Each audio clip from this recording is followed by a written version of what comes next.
Lukas pasal 5 ayat 32, "Aku datang bukan untuk memanggil orang benar, tetapi orang berdosa supaya mereka bertobat." Marilah kita membahasnya berdasarkan kitab Lukas pasal 5 ayat 27 sampai 32 dengan judul perikop Lewi pemungut cukai mengikut Yesus. Maka ada 4 hal penting, yaitu pertama, kisah pertobatan Lewi si pemungut cukai. Kisah pertobatan Lewi si pemungut cukai dimulai ketika ia mengalami perjumpaan pribadi dengan Yesus Kristus. Lewi mendengarkan pengajaran Yesus Kristus dan turut menyaksikan ada kuasa dan mujizat Allah nyata melalui Yesus Kristus yang penuh belas kasihan dan mau menolong banyak orang. Hati Lewi menjadi tersentuh, seakan bergejolak dengan riang ketika melihat Yesus Kristus memanggil namanya ketika ia sedang duduk di rumah cukai. Perjumpaan Lewi dengan Yesus Kristus terjadi dan sanggup mengubahkan kehidupannya menjadi baru. Untuk lebih jelasnya bagaimana akhirnya Lewi si pemungut cukai ini mengalami pertobatan, ada beberapa hal, yaitu pertama, Lewi sadar dirinya orang berdosa dan membutuhkan pengampunan Allah. Lewi adalah orang Yahudi yang bekerja sebagai pemungut cukai. Pada masa itu pemungut cukai dianggap sama dengan orang berdosa karena pekerjaannya sebagai penagih pajak untuk pemerintah Romawi yang adalah penjajah orang Yahudi, dan penjajah itu disebut orang kafir. Orang-orang Yahudi membenci pemungut cukai karena mereka saat menagih pajak suka memeras rakyat dengan menaikkan pajak dan suka korupsi untuk kepentingan pribadi. Sesungguhnya pekerjaan pemungut cukai jika dijalankan dengan benar, maka pekerjaan itu tidak berdosa. Tetapi yang menyebabkan dosa adalah penyelewengan dari kebenaran, seperti melakukan pemerasan dan korupsi saat menagih pajak, lalu memperkaya diri. Jelas inilah berdosa. Pergulatan terjadi di dalam hati dan kehidupan Lewi yang dijamah oleh kuasa Tuhan sampai suatu ketika ia sangat menyadari bahwa dirinya telah berdosa di hadapan Allah. Lewi sadar bahwa dirinya pendosa dan membutuhkan pengampunan Allah, sebab timbul rasa takut akan Allah, dan ia sadar hidupnya harus dipulihkan. Melalui perjumpaan pribadinya dengan Yesus Kristus, ia mendapatkan pengharapan menerima pengampunan dari Allah. Kedua, Lewi mengalami pertobatan dan ia rela menanggalkan manusia lamanya. Dalam kitab Lukas pasal 5 ayat 27, kemudian ketika Yesus pergi keluar, ia melihat seorang pemungut cukai yang bernama Lewi sedang duduk di rumah cukai. Yesus berkata kepadanya, "Ikutlah aku." Yesus Kristus memanggil Lewi si pemungut cukai untuk mengikut dia, maka Lewi pun segera mengikuti Yesus Kristus. Hal ini terjadi tidak spontan karena Lewi sebelumnya telah mengalami jamahan kuasa Tuhan. Ia sadar karena perbuatan dosanya ia menjadi dibenci dan dihina oleh orang-orang Yahudi. Tetapi ia sadar Yesus Kristus mengasihinya. Ketika panggilan dari Yesus Kristus itu datang menghampirinya, terjadilah Lewi pun dikuatkan untuk rela meninggalkan segala sesuatunya untuk mengikut Yesus Kristus. Ketiga, Lewi menjadi pengikut Yesus Kristus yang setia.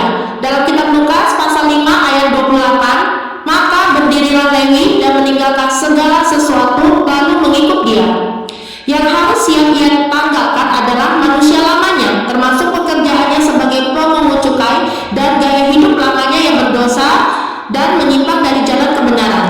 Pertobatan sejati Lewi tidaklah terjadi secara instan, tetapi harus terus-menerus berlangsung di sepanjang umur usianya di muka bumi ini. Tetapi hari pertama dan terindah dalam hidup Lewi adalah saat ia mengalami perjumpaan pribadi dengan Yesus Kristus. Hari yang mengubahkan kehidupannya menjadi baru sama sekali. Hari yang tepat ketika keputusan isi hati dan langkah perjuangan hidupnya yang baru adalah Lewi menjadi pengikut Yesus Kristus yang setia. Kuasa ilahi Allah membimbingnya untuk beriman kepada Yesus Kristus, mendengarkan dan merenungkan pengajaran firman kebenaran, bahkan mau ambil bagian dalam pelayanan meneladani Yesus Kristus. Lewi memiliki keunikan saat ia memenuhi panggilan Tuhan itu, sehingga pekerjaannya pun ia tanggalkan dan mengutamakan panggilan Tuhan lebih dari segala sesuatu, termasuk lebih utama dari keluarga, sahabat, dan hal-hal lainnya. Keempat, Lewi menjangkau keluarga, sahabat, dan banyak orang juga bagi Yesus Kristus. Dalam kitab Lukas pasal 5 ayat 29, "Dan Lewi mengadakan suatu perjamuan besar untuk dia di rumahnya, dan sejumlah besar pemungut cukai dan orang-orang lain turut makan bersama-sama dengan dia."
di dalam kitab Matius pasal 9 ayat 9. Pertobatan Lewi si pemungut cukai yang sungguh dimulai sebagai pengikut Yesus Kristus, pada akhirnya ia menjadi seorang rasul yang lebih dikenal dengan sebutan Rasul Matius, yang menjadi penulis kitab Injil Matius, Injil pertama Perjanjian Baru dalam Alkitab.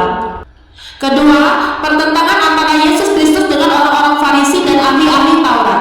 Sikap ramah dan penuh kasih ilahi yang Yesus Kristus nyatakan dan menyambut undangan Lewi si pemungut cukai untuk datang ke rumahnya, hal ini justru ditentang oleh orang-orang Farisi dan ahli-ahli Taurat. Orang-orang Farisi dan ahli-ahli Taurat telah ditegur oleh Yesus Kristus karena mereka menganggap dirinya benar, sudah merasa suci, dan memandang rendah orang lain. Hal ini menyebabkan mereka memiliki kesombongan rohani, dan karena merasa suci sehingga mereka pun menghindar dan tidak mau bersahabat dengan para pemungut cukai yang dianggap pendosa dan dibenci orang-orang Yahudi lainnya karena suka melakukan pemerasan dan korupsi saat menagih pajak. Yesus Kristus sampai menggambarkan sedemikian jelasnya bahwa ia lebih berkenan mendengar doa si pemungut cukai yang mengakui keberdosaannya di hadapan Allah dan penyesalan mendalam sehingga akhirnya ia bertobat. Tetapi Yesus Kristus tidak berkenan saat mendengar doa seorang Farisi yang merasa dirinya sudah benar, sudah suci, dan memandang rendah orang-orang lainnya, dan lebih memamerkan kesombongan rohaninya tanpa ia sadari. Sudah seharusnya ketika kita datang menghadap Allah dalam doa, datanglah dengan kerendahan hati dan ucapan syukur melimpah kepada Allah, mau mengakui akan keberdosaan kita secara pribadi dan memohon pengampunannya. Seumur hidup kita dalam pendosa, kita tidak luput dari segala kelemahan dan keterbatasan secara manusia. Hanyalah Yesus Kristus yang sanggup menolong dan memulihkan kehidupan kita supaya berkenan di hadapan Allah. Marilah kita kembali lagi ke kisah Lewi si pemungut cukai, di mana ketika ia mengadakan perjamuan besar untuk menyambut semua tamu undangan, terutama penyambut Yesus Kristus dan murid-muridnya. Tetapi orang-orang Farisi dan ahli-ahli Taurat bersungut-sungut kepada murid-murid Yesus mengenai hal ini. Mereka memandang rendah para pemungut cukai sebagai kelompok orang berdosa yang harus dijauhi dari pergaulan. Perhatikan kata bersungut-sungut. Ini sikap marah yang tidak benar dan membuahkan dosa dan tidak berkenan kepada Allah. Berbeda dengan kata mengeluh. Ini cenderung mengungkapkan perasaan tidak suka atau tidak senang akan suatu hal, tetapi bukan memicu dosa. Dalam kitab Lukas pasal 5 ayat 30, orang-orang Farisi dan ahli-ahli Taurat bersungut-sungut kepada murid-murid Yesus, katanya, "Mengapa kamu makan dan minum bersama-sama dengan pemungut cukai dan orang berdosa?" Sesungguhnya semua manusia itu telah berdosa, termasuk orang-orang Farisi dan ahli-ahli Taurat pun orang berdosa. Dan jelas manusia berdosa membutuhkan pengampunan dari Allah dan harus menempuh jalan pertobatan sejati. Allah telah menyediakan jalan penebusan dosa itu hanyalah melalui Yesus Kristus saja, tiada jalan lainnya. Manusia yang berdosa mengalami sakit rohani yang harus disembuhkan dan dipulihkan melalui Yesus Kristus, sang tabib yang sangat ajaib dari Allah. Ingatlah, semua manusia yang hidup dalam dunia sudah terkontaminasi dengan natural dosa yang menimbulkan sakit rohani dan haruslah butuh pemulihan dan pendamaian kembali hubungan manusia dengan Allah. Hanyalah Yesus Kristus yang dapat menjembatani perdamaian sejati antara manusia berdosa dengan Allah. Tentunya sudah jelas, bukan, mengapa pertentangan terjadi antara Yesus Kristus dengan orang-orang Farisi dan ahli-ahli Taurat dalam kisah Lewi ini. Dalam kitab Lukas pasal 5 ayat 31, lalu jawab Yesus kepada mereka, katanya, "Bukan orang sehat yang memerlukan tabib, tetapi orang sakit." Ketiga, melalui Yesus Kristus, pertobatan Lewi menjadikan dirinya sebagai Rasul Matius. Dalam kitab Matius pasal 9 ayat 13, "Jadi pergilah dan pelajarilah arti firman ini, yang ku kehendaki ialah belas kasihan dan bukan persembahan, karena aku datang bukan untuk memanggil orang benar, melainkan orang berdosa." Melalui firman kebenaran ini menyatakan betapa hati Yesus Kristus yang lebih menghargai sikap hati yang penuh belas kasihan daripada hanya sekedar menjalankan ibadah dan pelayanan, tetapi tanpa adanya kasih. Hati Yesus Kristus pun penuh dengan belas kasihan terhadap semua orang yang datang dan beriman kepadanya. Ia menyambutnya dengan lemah lembut, rendah